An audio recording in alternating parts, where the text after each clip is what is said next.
You wanted the best. You've got the best podcast. The hottest podcast in the world. The Chris Voss Show. The preeminent podcast with guests so smart you may experience serious brain bleed. The CEOs, authors, thought leaders, visionaries, and motivators. Get ready. Strap yourself in. Keep your hands, arms, and legs inside the vehicle at all times, because you're about to go on a monster education roller coaster with your brain. Now, here's your host, Chris Voss. Hi, folks. It's Voss here from thechrisvossshow.com. There you go, ladies and gentlemen. There, ladies, things that makes it official. Welcome to the big show. We certainly appreciate you guys having us on your radios or your dials. Do people still have radios? On your devices, wherever you're listening to the Chris Voss Show. For 16 years, we've been bringing you the smartest people in the world, the great authors, the Pulitzer Prize winners, the CEOs, the billionaires. In fact, listen to our recent billionaire interview from 2 weeks ago. And we've got an amazing mind on the show who was involved in one of the most recent voter, what would you call it? Voting issues, we'll just call it, and that made news and was a popular thing. So we're going to get into it.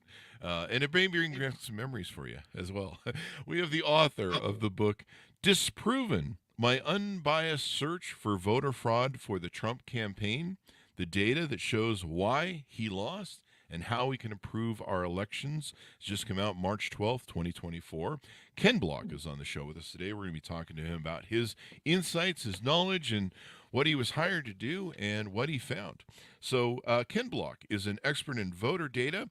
He's a technology entrepreneur, a two-time candidate for governor of Rhode Island, advocate for good government, and founder of a centrist political party. He founded Simpatico Software Systems in 2001. His work in data analytics uncovered the truth of how our elections are conducted and was the basis for legal action regarding the 2020 presidential election. The lead attorney of former U.S. President Donald Trump's campaign testified to the U.S. House of Representatives Select Committee on the January 6th attack that he had complete confidence in Block's work. Block has been credited in helping Texas save more than $1 billion in food stamp fraud and efficiencies. It wasn't me. He lives in Rhode Island with his family. Welcome to the show, Ken. How are you? Chris, thanks for having me on. Thanks for coming. We really appreciate it. And this is going to be really insightful. I'm glad you wrote this book to help. You know, there's a few conspiracies running around these days on everything, really. Give us your .coms. Where can people find you on the interwebs? So my author's webpage is kenblock.com, KENBLOCK. For the book, it's disproven.com, just the way it sounds. And for my business, if anyone wanted to hit that, it's Simpatico Software Systems, SIM. And the rest is what you would expect. There you go. And I noticed the foreword is written by Brad Raffensperger, the Georgia Secretary of State that everyone should be familiar with, especially with what's going on with the trial in Georgia. So give us a 30,000 overview. What's inside your new book? So I've been told I have the longest subtitle in book history, but what the book is about, it's really 3 different sections. It documents and details the work I performed for the Trump campaign in the 35 days immediately after the election. They hired me to look for voter fraud, to look for evidence of enough deceased voters, enough voters who voted twice, once in the swing states and once in some other state, to have impacted one of the swing state elections. And then while that work was happening, I had earned the trust and confidence of the Trump campaign lawyers that I reported to, who were not what you think the campaign lawyers were when you think Rudy Giuliani and Sidney Powell and John Eastman. Not those lawyers. These are a different group of careful lawyers that I work for. Yeah, and we'll get to that. But they started delivering to me claims of voter fraud that other people had made. And to their great credit and the credit of the lawyers that I reported to, they wanted their due diligence performed. They wanted me to look at these claims and determine if they were valid or not before they got rolled into a lawsuit. And I did that over and over and over again. And every time I did it, I was able to show the lawyers why the claim was false. And collectively, we stopped a number of lawsuits from happening. There you go. And so, but you didn't have to deal with the whole Rudy Giuliani end of it, and forget the other crazy lady. So Um, Rudy Giuliani, Sidney Powell, John Eastman. I was delivered some claims mhm, that those lawyers were backing, but mhm. I never interacted with any of them in any kind of direct way, There or you in go. any way, honestly. There you go. I Not think you even have to through get your email. rabies shot after you do, so that's probably good that you You didn't. know, I was very fortunate because the lawyer I reported to, his name is Alex Cannon. His name will come up a lot in our Yeah, yeah. conversation today. As we were hammering out my contract, which we did very quickly, he told me that because he wanted an honest, straight up assessment of the data that I was looking at, he wanted to protect my identity and make sure Right. it was not known in the White House who was performing this work. The White House knew the work was being Ah, performed, but they didn't know that my company was doing it, which kept the political pressures away from me that you, as we all know, would have been brought to bear had oh they yeah. known that I was the one doing the work. Oh, you would have been all over TV, and you would have been, I don't know, the Rudy Giuliani. What was the thing where he ended up in the front of the lawn care place, and 4 seasons long his care. 4 season lawn care, and I mean he's made those people rich. They've turned that into a brand, and at that lawn care place, and they got a whole like an online YouTube channel, I think, and stuff now. But the oil dripping down the side. Anybody who appeared with him, he just damaged their reputation, involved them in lawsuits. The what was the other thing? Him farting in I think it was the Pennsylvania. I missed that one. There's actually a video you can see. I think he's in front of the Pennsylvania or Michigan state legislature. And he's claiming all this voter fraud, and that young lady is sitting next to him who pled guilty in Georgia, and he literally lets out a bunch of farts, like, and he's in a mic, so and you can see that it's probably the most uncomfortable thing to sit next to, a farting vampire. But that being said, let's learn a little bit about you. We like to go through our authors too. People like to get to know you better. So tell us what led you down this path. You set up your first company in 2001. What got you interested in this sort of business and down this road? How'd you grow up? Who hurt you? That sort of thing. Wow. Okay. In 30 seconds or less. So I went to Dartmouth College. I majored in computer science. The way I found myself there was my mother's cousin was a man named Alan Perlman, and he invented one of the first music synthesizers. And when I was in high school, he bought me an Apple II computer, one of the very first ones that came out. I started messing around with it. I liked it, and that really set me on my path all the way through my certainly my college career and my entire adult life. I have worked in computers continuously since graduating, taking on early on in my career what we call in the industry architectural responsibilities for designing large, complex systems. I was one of the main architects of the country's first online food stamp system that was delivered by debit cards to the state of Texas. It was called and still is called the Lone Star Card. Hmm. We built systems like that and supported them for years in Texas and Illinois and for the government of Puerto Rico and some counties in California. I like playing with big databases, big sets of information, and letting that information talk to me, if you will, and leading me where it leads. And that love of big data has led me into engagements with governments, data mining for waste and fraud in government benefit programs.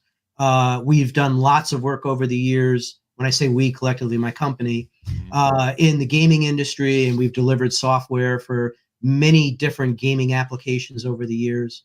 And then I got interested in politics fairly late in life, and whether it's good or bad is hard to say. Depends who you ask in my family. But I started a new political party. I needed to run for governor to keep the party alive after we had to sue the state of Rhode Island in federal court to allow the new party to even try to be formed. I was successful at keeping the party alive, getting 6.5% of the vote. Oh wow. I realized I was actually pretty good at debates, and I liked the policy elements of politics. Hmm. And I had lots of ideas, and I was all excited. And was interested in continuing my political career, and I did. In 2014 or 2013, I declared my candidacy for governor again, this time running as a Republican, because in those years from 2010 to 2014, I realized that most voters have no idea what a party other than the Democrats and Republicans means, what it is. They're afraid of it. They don't trust it. It's hard to get candidates. It's hard to raise money. And there was a thousand reasons why it wasn't a great way to practice politics. I live in a state that's one of the most heavily Democrat states in the country, and I'm a government reformer. I like to see change made, and it's pretty hard to make change from inside the Democratic machine, which is how I landed as a registered Republican in 2013 to help my race for governor. I lost my statewide primary by 3,000 votes. Oh, man. And as I'm very fond of saying, voter fraud was not the reason I lost. Oh, wow. Well, thank you for being honest about it. And so that kind of gave you a first insight to voter operations, how people vote. Probably, you get the poll reports, you get all the reports. Jack Raymondson asked us, and I think it's kind of clear from your book and stuff. So to be clear, you unbiasedly support the election's integrity. I suppose that's a fair question to throw out. So election integrity is a really loaded word. It didn't used to be. And I think it's important to define it the way I understand it, not the way it's being used right now. Election integrity is not a code word for election denialism. Even though it's being used that way now, that's not what it really means. Election integrity refers to ensuring that our elections, the foundational elements of our elections, are as strong as they can be.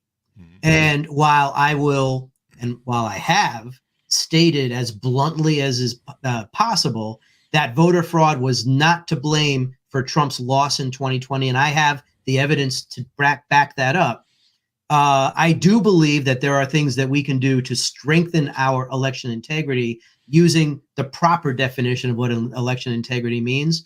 And we're going to get into this a little, I'm sure, as we get a little bit down the road in this interview. But we do some things in our elections that make no sense whatsoever. And they lead to really not just odd, but extraordinarily unfair and improper outcomes, not in terms of electing the wrong person, but making the voter experience one that shouldn't be anywhere near what it is, and it could be much better. And so that's what I believe election integrity is. If the question more properly framed was, do I support any form of election denialism? I do not. Do I support very necessary changes to our election system to make it representative of the age in which we live? 100%, because a lot of the way we conduct our elections, you can work backward through time and see that's how we did it 200 years ago. And it's not the best way to do it today. There you go. Jack even says, thank you for clarifying that. So he sounds supportive of that. Even William Barr appears as praise for your book. And of course, Brad Raffensperger. It's easier to say it than it is to read it, evidently. He's got one long name there. Not as long as my subtitle. That's true. That's true. I don't know what it is, but we interview a lot of authors lately, and they all have long subtitles. I think they do it for Google SEO search. So there you go. But maybe you might have the longest come to look at it, but I don't know. It helps get picked up. So your book leads off with you being hired by the Trump campaign. Tell us how this goes down and how you begin this journey. Yeah.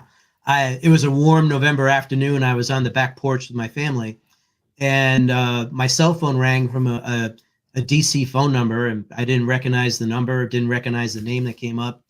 I answered it, and Alex, who I'd referred to earlier, who's the campaign attorney I reported to, introduced himself quickly and got right to it and asked me if I would help the campaign look for voter fraud.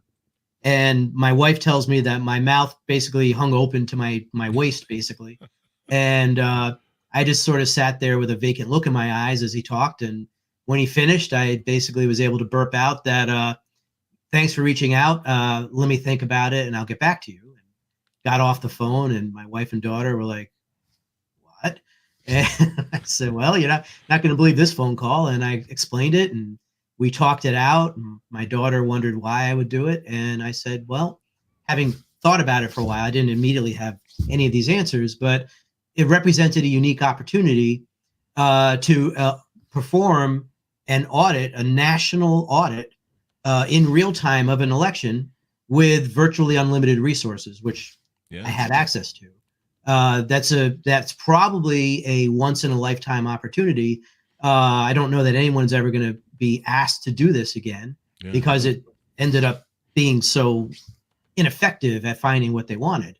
And I also, as I explained it to my wife and daughter, I could do this work dispassionately and letting the data show me where it went. And they said, well, what if you find massive fraud? I said, if I find massive fraud, I want to be the guy who found massive fraud. That's a major thing to do. And, I want to do it. But if I don't find massive fraud, that's what the campaign is going to hear from me. Yeah. So, and I knew that most of the other people that they probably would have turned to look for it wouldn't have come at it from that same vantage point.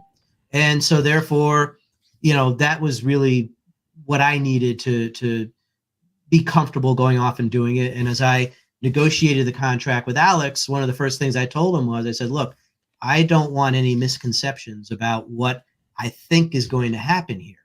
I've been looking at voting data for a decade, and not once have I found anything close to what I know you need me to find.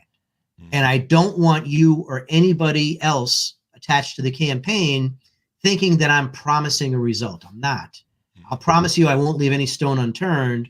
I promise you I'm going to tell you exactly the way it is, but I'm not going to custom deliver a specific set of findings that you want me to. And Alex's response to that was, that's perfect. That's what I want. He told me he wanted actual due diligence because if his name was going to be attached to a lawsuit, it had to be based upon good data. And great for him. And it's a very little known fact that there was a camp of lawyers working for the Trump campaign that did things the right way.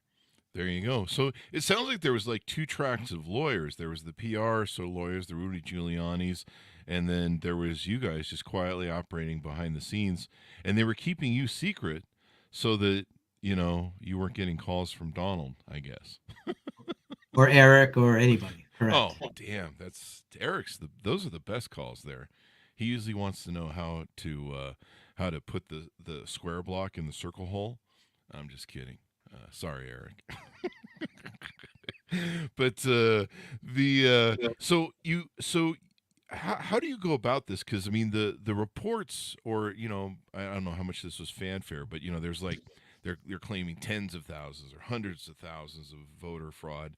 I mean this is a lot of cases. I mean if you saw Arizona where they did that little game where they were going through all the votes. I mean, this is a lot of stuff to go through, right? That's being thrown. Right. So what the contract asked me to do was to look for evidence of deceased voters and look for evidence of voters who voted twice, once in one of the swing states and once in some other state. We had access to all of the data collected by the RNC, which made my life dramatically easier because it could be very time consuming and difficult to get the data that you need. And I had a pretty much unlimited budget with which to work, which was important as well, because not only did I have to use very expensive data vendors with access to extremely confidential and sensitive information, they had to do that work for me on a dramatically expedited time frame because everything was a crisis. And therefore everything was super expensive. Yeah. But we did that work. I started that work within hours after we signed the contract. And then the next day is when the lawyers started sending me claims of fraud that other people had made, which we hadn't considered in the contract language at all. Uh-oh. And he basically said, what do you make of this? That's how it started. Uh-oh. And of course I looked right away at it because I knew how important it was to make sure that there was some merit. And as we worked our way through the first one, and I fully described it, gave it the 5-star treatment, proved why it was wrong.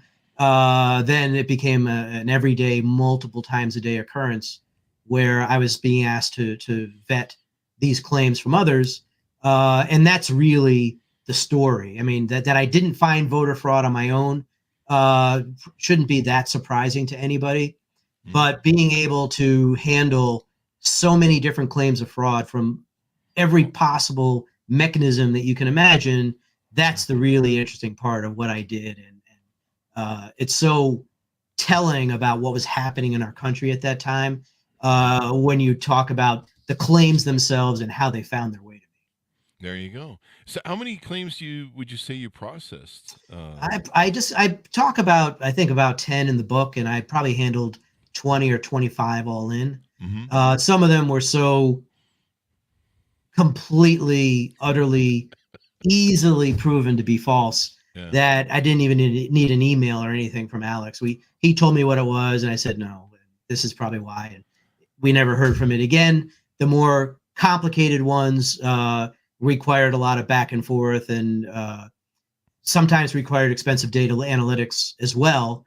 And part of the nature of my agreement with the campaign was that I got paid in advance for any work that we were going to do. Because of the expensive nature of my vendors, I needed to ensure that we got paid for the work. So everything was cash up, money wired up front. And that's how we conducted the entire engagement. Plus, there's a rumor about getting paid from Trump with lawyers and stuff. So get the money up front. That's what you do. Did you ever run into any sort of situation where the Trump campaign pushed back on your findings and opinion? No, not once. But you also have to remember that I was kept in a very small circle that consisted of two people, myself and Alex Cannon. Oh, there you go. But I do know that not based on my conversations with Alex, but Alex's testimony to the January 6th committee. So he was subpoenaed by the January 6th committee. And while those hearings were going on, I had them on in the background. And when I heard his name and saw him appear on TV, that's when I realized that my involvement in all of this work was about to become public. Oh, wow. And it buried in his deposition transcripts are his identification of my company doing the work. But most importantly, it's a great description of his bringing our lack of findings to the attention of people higher up inside the Trump campaign and also at the White House. And in his 1 minute of video fame during those hearings, he is describing the moment where he delivered to Mark Meadows, who was Trump's chief of staff, the news that the campaign had an expert. This expert looked up and down at the data that was there, 21 million votes worth of data, and that the campaign evaluated every claim of voter fraud that came to the campaign that had at its basis data, and every one of those claims were proven false. And Meadows' response to that was, that means there's no there, meaning that the claims of voter fraud were empty. He accepted those findings as true. Wow. And then the Washington Post a few months ago reported that Meadows delivered to Trump the news that the campaign not only didn't find evidence of fraud, but had debunked every claim of fraud that was brought to its attention. There you go. Do you think that you might get pulled into the Jack Smith January 6th testimony? Well, I have been pulled in. I've received a subpoena from Jack Smith's investigators about a year ago today, actually. Wow. And so that was a national news story when the grand jury leaked. And about a month and a half after I got my subpoena, the Washington Post ran a story about the fact that I had been subpoenaed. I was ready for that one, too, because I'd been watching those stories as they leaked. I got subpoenaed by Fonnie Willis's investigators in Fulton County, Georgia. I received a subpoena from Ruby Freeman's legal team. Wow. So I guess in some ways you could say I'm a veteran of receiving subpoenas. Prior to this time a year ago, I had never received one. I've received them by phone. I received them at my front door. Wow. I've received them by email, and they're not a lot of fun to get. Did you price in the potential for those in your contract? I did not. And if you had asked me if I thought while I was doing this work that any of these subsequent actions would have happened, I would have just laughed at you at the time. Yeah. When I wrapped up my engagement with the campaign in the first week or two of December 2020, January 6th was still not on anybody's radar. It was not something I could imagine ever happening in this country. You and me. And especially with the totality of the big nothing that I was able to deliver to the campaign, I really thought ultimately that it was a done conversation, this whole idea that voter fraud was at the core of Trump's loss. Boy, oh boy, was I wrong about that. And I have a line in the book that I'm really proud of, and I'm going to say it here just because I like the way it sounds so much. When at the time, I had no idea how finding so little could lead to so much. Yeah. And that so much was, at the risk of repeating myself, was unimaginable when at the time I did it, as compared to where we are now, and the fact that I'm a fact witness in 2 of these cases that brought criminal charges against the former president. And I hope I don't have to, but I might even be called to testify in these cases. Who knows? Yeah, you may have to go down there and do the thing. Well, we appreciate the work you do for the American people and our election integrity. If you do have to go, and you got a book out of it, so there you go. One thing that was interesting about January 6th is we had Peter Strzok on from the FBI and his book, and it was an interesting conversation with him because not a lot of people. We've had a few people on the show that have been attacked by Donald Trump viciously and on Twitter, and so it's always interesting to ask him, what does that feel like to be attacked by the most powerful man in the world? And somebody wrote in the comments of the video on YouTube, they wrote, "Yeah, we're gonna fix this all on January 6th." And I never noticed it until after January 6th, and someone brought it to my attention that someone had written that note on the thing, and we were like, "Holy shit!" And like even Peter was like, "Wow."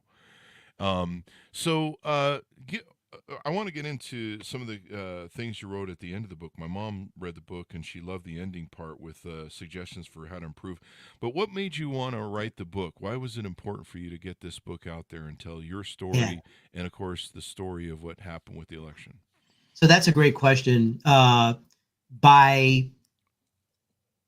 In the negotiations with my family about doing the work, they really just wanted me to keep this quiet. My in-laws never knew I did the work. Really, it was a very small, very, very small group of people who knew I did the work. When the January 6th committee hearings came up and Alex Cannon was deposed, that's when I realized I needed to start writing the book because I knew the secret wouldn't remain a secret. And I wanted to, first and foremost, tell the story. The story had to be told, but it had to be told correctly. And it had to be told through my framing, which was also important. I didn't want somebody else's coloring to be brought into the conversation because everything I'm talking about is straight up facts. They are indisputable, incontrovertible facts. And I need to tell my story without partisan coloring, without taking cheap shots at anybody, because at the end of the day, I need to make sure that everybody can at least be open to receiving the message about what really happened and what the findings were, and most importantly, why so many of the claims of fraud were just plain wrong. So that was the immediate motivation for writing it. And I made that decision and started before I got any of the subpoenas. And then the other thing I realized as I was writing the front part of the book, I realized that I could take some time and try to fill in the middle part of the book, which was data-based, fact-based explanation for why the election turned out the way it did. And I was able to completely nail that. Wow. And then the last piece of the book, I realized if I'm going to get 15 minutes, I better make the most of those 15 minutes. And as a designer of complex systems, somebody who understands elections and everything else, and has been a candidate, that there are many things that we should be doing differently in terms of how we conduct our elections.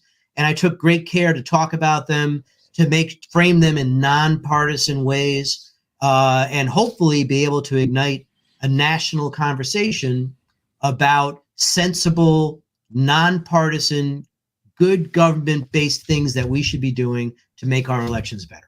There you go. We want people to buy the book, so we can't tell them everything. But can you tease out maybe a couple top items for you Yeah. suggest? So the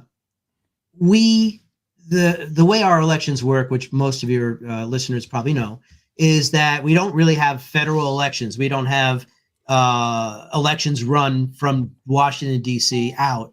The running of elections per the Constitution is handled by the states. Many states take the handling of the elections and push it down to the counties. So we don't have 50 different election systems. We have more than 5,000 different election systems. Holy crap. And those systems do things dramatically different from each other, depending on what the thing is. And some of these jurisdictions have excellent data behind them, and some of them have the most god-awful data that you can imagine. We're going to get into that because it's an important part of this conversation. But the simplest, most mind-blowing question that sort of highlights the differences and why it's important to do something about them is now that we have early voting in many, many places, it's now possible for someone to vote 3 weeks or 2 weeks before the election and then die before election day. And it happens. The question is, what do you think happens to that vote in that circumstance? Yeah. What do you think? Well, I mean, they were alive when they voted, but I don't know what the legalese is of, the thing. Well, the answer is, it depends.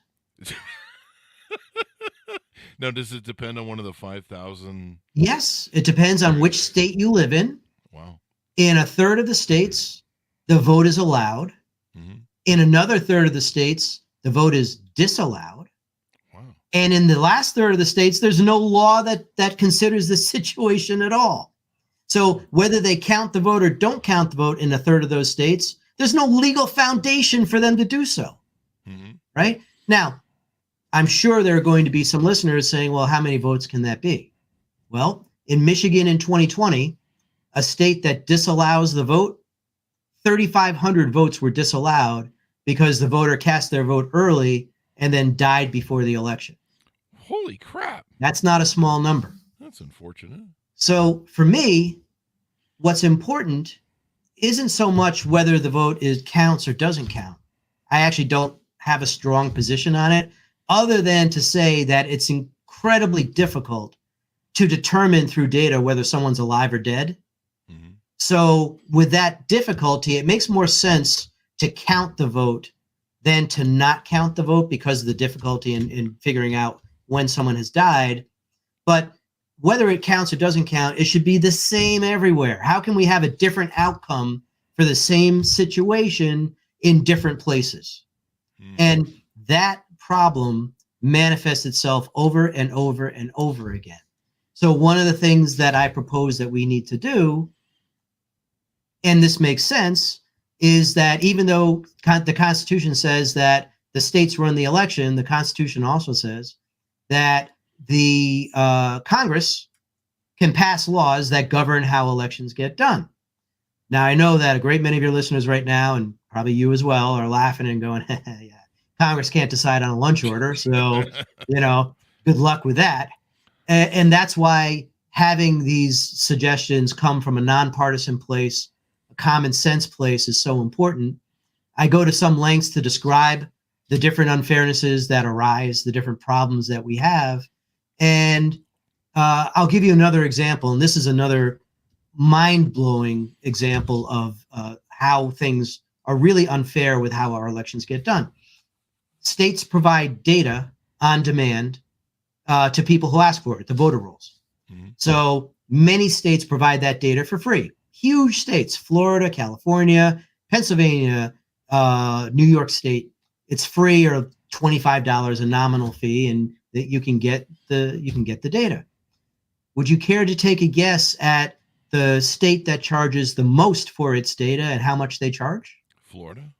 Nope. No. Texas? Florida's $25. California? $25. I don't know. Alabama. How much do you think they charge? I don't know. Do you have to go up the river and in Deliverance and do some stuff? Because they're kind of Deliverance state right now. Well, I never bought it. It was too expensive. $37,000. $37,000 for Alabama. 37,000. Yeah. What is it, like 20 people in that state? Wisconsin's 12 grand. Texas is 7 or 8 grand. Holy crap! Right. So I'm starting to. How do you get Alabama at 37,000 and New York State for free? I don't know. We need some guidelines here, Congress, right? I mean, this is crazy. Yeah. In Massachusetts, in Maine, New Hampshire, Indiana, Illinois, a few others that aren't coming to mind right now, you cannot get the voter data. Wow. They won't give it to you under any circumstances. Huh. And the worst of the worst is Massachusetts. What happens is Massachusetts has a law that says that the state voter file is not a public document. Wow. Even though federal tax dollars paid for all of that. I think Kennedy's made it that way. They didn't want right? that Nixon. So, but the law says that the Secretary of State can choose to give that file to somebody if he so chooses or she so chooses. So I made the request and the answer came back and said, yeah, no, there's a law that says we don't give it out. But don't worry, you can ask for each municipality's data. You can go to each one and get it.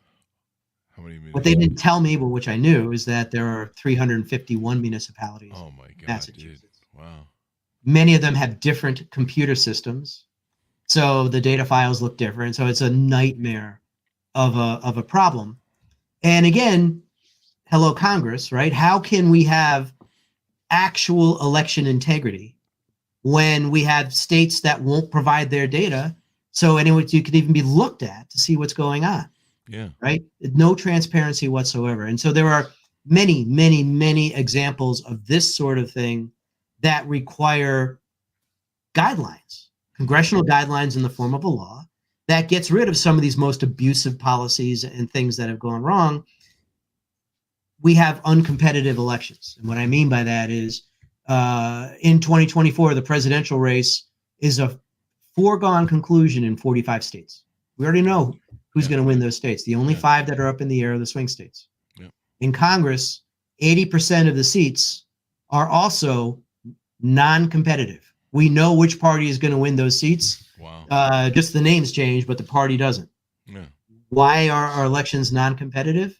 Because we have elected politicians, partisans, who get to design the maps for the election districts. Yeah. It's a terrible practice called gerrymandering. Yep. And it allows these partisans to put their finger on the scale of elections and tip it. Mm-hmm. And it's not illegal.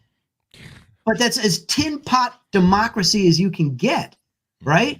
I mean, if you think about democracies in name only, think about Russia and their democracy, right? Putin wins his elections because he kills his freaking opponents, right? And that's what's happening with gerrymandering. Your opposition is effectively being killed off because the design of the district guarantees they cannot win. Oh yeah, it's wrong. It's utterly wrong, and it should be outlawed. But how do you recently rule on some of it? Probably individual states. It is a crapshoot on how they rule and everything else. But the bottom line is, California does it right. They have a nonpartisan commission that designs those districts. Mm-hmm. You've got to take elected office holders completely off the table. You got to take partisan actors off the table, and you have to do it fair. Every election should be a swing election, in my opinion of things. If it was, we would have much better governance. We wouldn't have the dysfunction in Congress that we see right now. And honestly, I think the whole political temperature would come down a ton, because when you don't have to compromise, you get to swing further out to the extremes. And where we are in this country now is about as far as extremes you can get. With competition, with the need to compromise, the temperature would come down. I think it's the most important thing that we can do in our country is to make our elections competitive. There you go. And make these politicians have to work harder for their jobs. I mean, all of them. Maybe we get rid of the geriatric retirement community up there. So many people I know are not happy with the choices they have for president. Yeah. And a lot of the people in my orbit are never truly happy with the choices that they have. It's a Yeah. real problem. Yeah, I mean, but most people need to get. I'll put a plug in here. Most people need to understand that it's steak or chicken. You don't get fish on the menu, and sometimes you have to choose.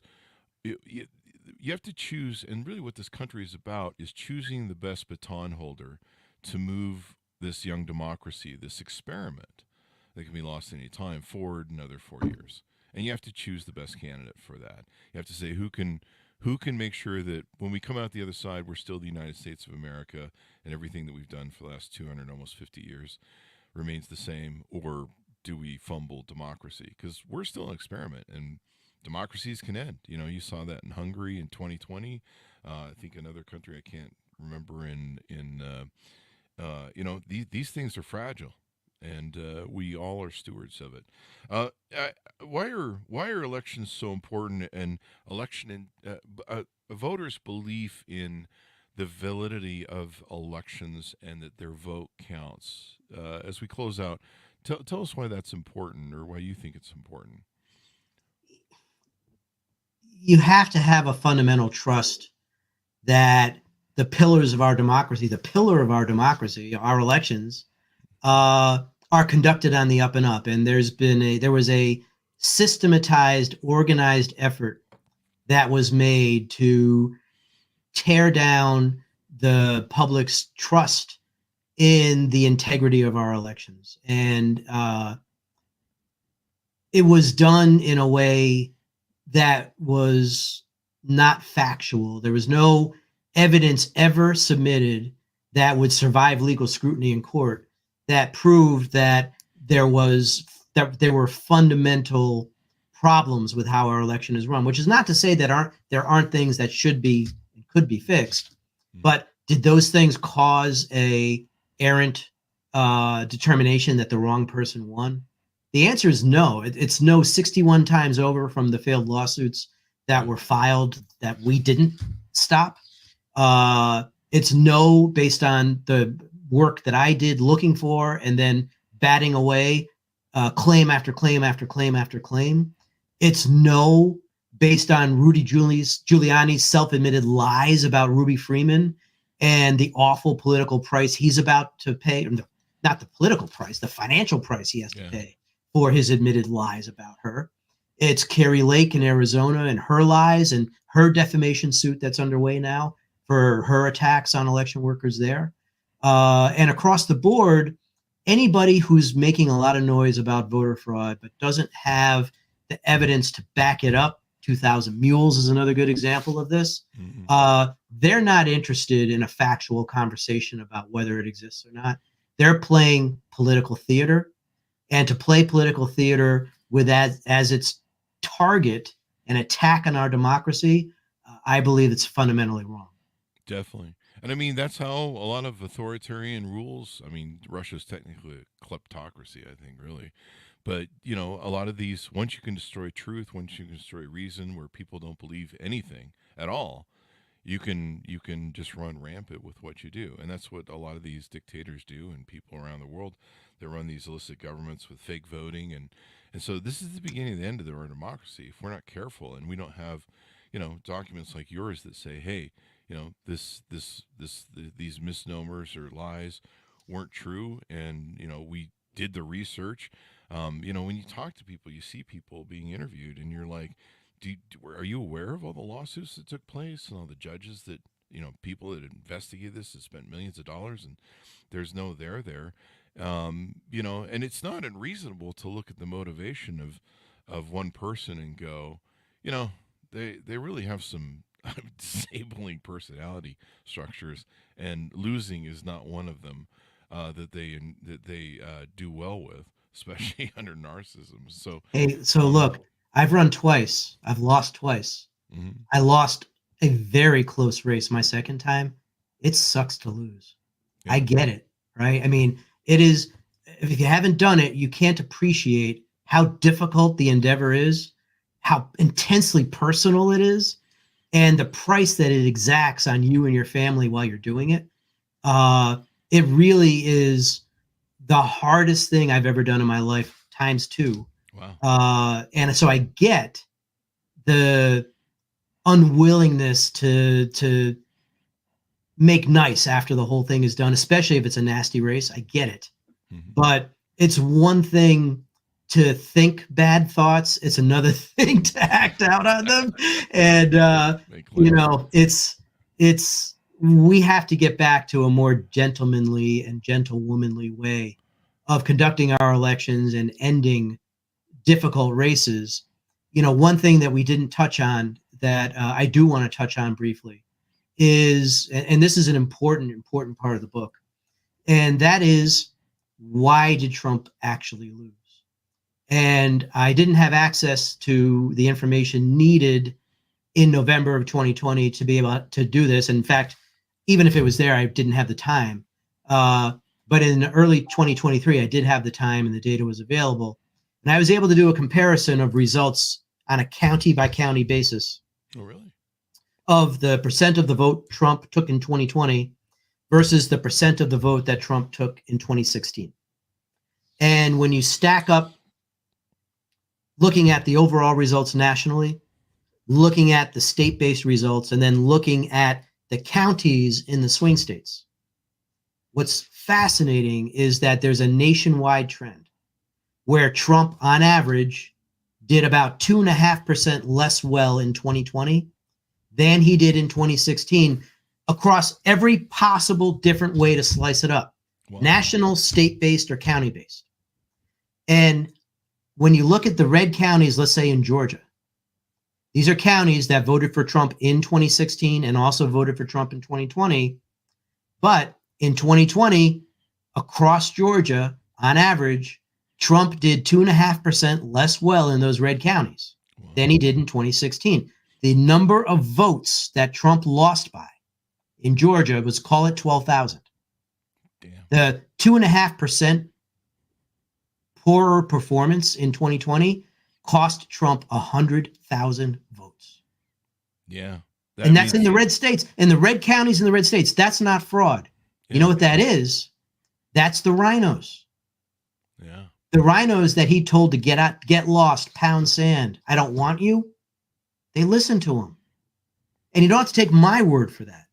Trump's pollster, the guy he's paid tens of millions of dollars to across 2 different presidential campaigns, in December of 2020, published exit polling privately to the campaign, but it leaked. And he documents exactly what I just told you.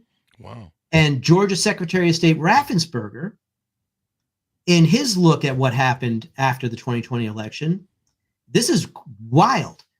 There were 27,000 Republican primary voters in 2020 who didn't vote in the presidential election. Wow. Rhinos. So there's another 30,000 voters in 2020 in Georgia who voted for down ticket Republicans, but cast no vote for president. So they showed up to vote, but they didn't. Wow. I mean, and what's crazy about where we're at right now is what that shows us is that MAGA by itself is not enough to win a national election, especially in the swing states. Mm-hmm. But Trump is doing nothing to bring the rhinos back into the fold. In fact, he continues to attack them. Yeah. So you kind of saw them voting for Nikki Haley in the primary. That's right. You sure did. Yeah, so 30%. There's a problem that the Trump campaign faces that they're not addressing. And that problem is broadening his base of support. Mm-hmm. He's got the MAGA vote locked, which is great for primaries, but not enough for generals.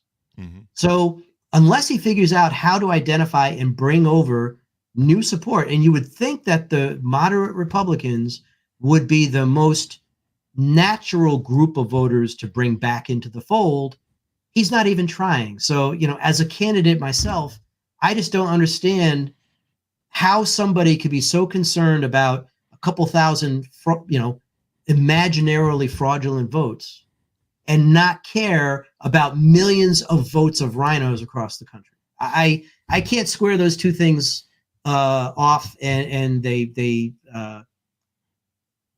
it's going to be a big challenge for the Trump campaign if they don't figure out how to bring the rhinos back. I think it definitely will. I'm glad you had that data because I've often wondered if, there was more people moving. There's more people moving into the South from Democratic states like New York and California. I mean, I think that, and I've often wondered if the political makeup of that movement moving into Texas, Florida, Georgia, and stuff had that effect. But from what you're telling me, it was those rhinos. And yeah, they've, I'm not a fan in any way, shape, or form of Donald Trump. I've been following since '86. And so I know a lot about him. He it was said at one time that he had the potential to be a great president if he would have only moved to the middle or embraced the middle and not been so far extreme toxic. And he could have been a great president and won that second election. And so that's interesting that the data shows that. Yeah, it's crystal clear. Yeah, Really and, is. and now when you look at it, I think a lot of independents have been alienated, especially when some of the toxicity we're seeing, where he said, I don't know what he said recently, but he said several things recently. You can't keep up with it, but it's really toxifying, and you're just like, holy crap. And then you saw the Nikki Haley, and I've been hearing some of the exit polls from Nikki Haley are that they're either not going to vote, they're going to do the don't fill in that blank, or not show up, and then and most of the people that come out in the primary anyway, right, are the hardcore Republicans or the hardcore. Well, it happens that way in Democratic politics too, Yeah. right? I mean, the primary system itself is pretty broken. Mm-hmm. Only about 20% of the voting population votes in primaries, Mm-hmm. and those who do bother to turn out are usually the most partisan.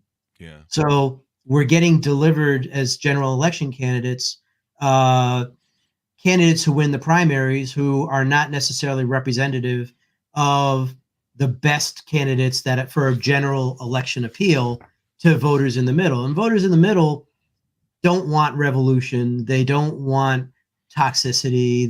They don't want dysfunction in Congress. They want the trains to run on time. Yeah. And we don't get all that many candidates anymore who are about that. And I think that we're poorer off for that. Definitely. And I like your suggestions in the book.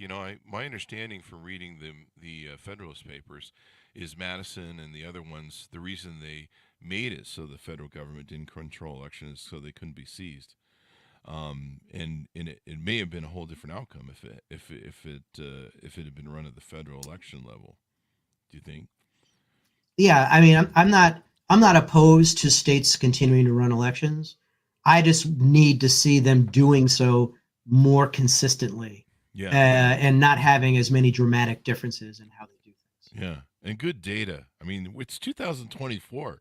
Like, come on, good data. Well, Ken, it's been wonderful to have you on. I think the important thing that Americans need to realize is we've been selling, this great democracy for so many years, and being able to pass that baton without issues to the next person, being having the successors, that's something we've bragged about to countries around the world, and we just got laughed at by Putin and China and everybody else who's like, see, you guys are as crazy as we are, and it's such an important aspect of our democracy and such a foundational thing that we pass that baton without violence, without all these crazy claims. So hopefully we can get to better things. But I don't know, it's going to be a weird world with AI and different things. But thank you very much for coming on the show, Ken. We really appreciate it. Thank you. The name of the book is Disproven, and the website is disproven.com.